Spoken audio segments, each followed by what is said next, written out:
नमस्कार बच्चों, कैसे हैं आप सब। आज फिर ज्योति मैम आपके लिए लेकर आई हैं कविताओं और कहानियों का पिटारा।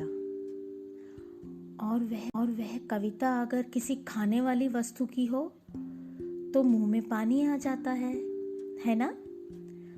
तो आज मैं आपको सुनाने जा रही हूँ एक कविता।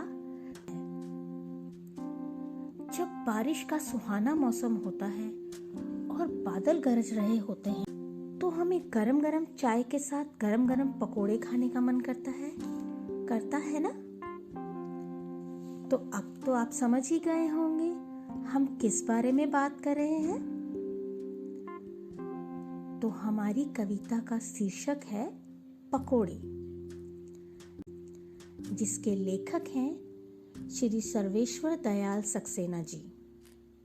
तो चलिए कविता सुनते हैं। दौड़ी दौड़ी आई पकौड़ी, छुन छुन छुन छुन तेल में नाची, प्लेट में आई शर्माई पकौड़ी।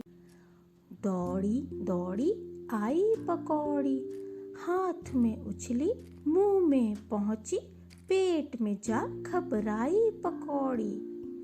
दौड़ी दौड़ी आई पकौड़ी, मेरे मन को भाई पकौड़ी।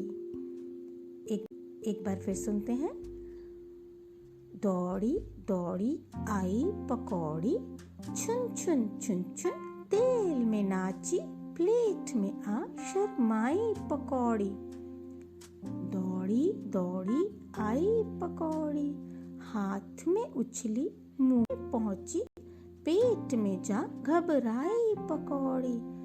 दौड़ी दौड़ी आई पकौड़ी, मेरे मन को भाई पकौड़ी।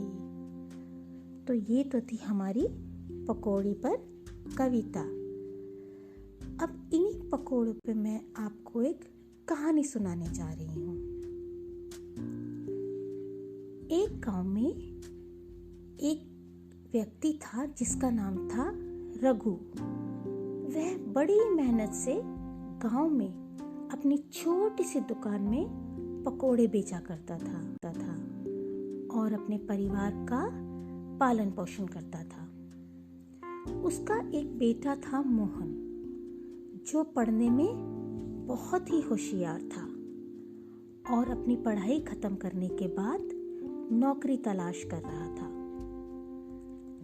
एक रघु बहुत बीमार पड़ गया और उसने मोहन से कहा कि कुछ दिनों के लिए वह पकोड़ों की दुकान संभाल ले। तो जानते हो बच्चों, मोहन ने क्या उत्तर दिया। वह बोला कि क्या मैंने इसीलिए इतनी पढ़ाई लिखाई की है कि मैं पकोड़े बनाऊं। उसके इस उत्तर से उसके पिताजी चुप हो गए और वह दुकान बंद हो गई। अब दुकान बंद होने की वजह से उनके घर में पैसे आने हो गए और खाने की कमी होने लगी। तब मोहन ने सोचा कि चलो यह काम भी कर देख लेते हैं, और उसने वह दुकान खोल ली।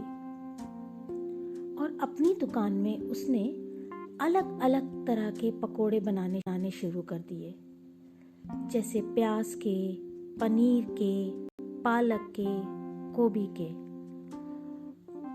और भी अनेकों तरह के, और उन्हें बेचना शुरू कर दिया। लोगों को उसके पकोड़े बहुत पसंद आए, यहाँ तक कि दूर दूर के गांव से भी लोग उसकी दुकान पर आने लगे। अपनी बुद्धिमानी, मेहनत और उच्च शिक्षा की सहायता से उसने अपनी छोटी सी दुकान का विस्तार किया और उसे एक बड़ी दुकान में परिवर्तित कर लिया। पकोड़ों के साथ साथ उसने अन्य खाने की वस्तुएं भी रखनी शुरू कर दी, जिससे उसकी तरक्की होनी शुरू हो गई। उसके माता पिता उसकी इस तरक्की से बेहद प्रसन्न हुए और उसे ढेर सारा आशीर्वाद दिया।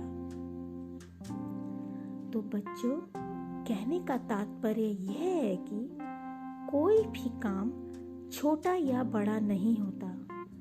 अगर हम अपनी लगन, मेहनत से कोई भी काम करें तो हम आसमान की सकते हैं। जैसे मोहन ने अपनी छोटी सी दुकान से ही कितनी बड़ी दुकान बना ली और कितनी तरक्की की। तो बच्चों, अब आप लोग यह पकौड़ी कविता को याद करके रखेंगे और हम अगले सोमवार को इस कविता का वाचन करेंगे। ठीक है बच्चों, तब तक के लिए धन्यवाद। नमस्ते।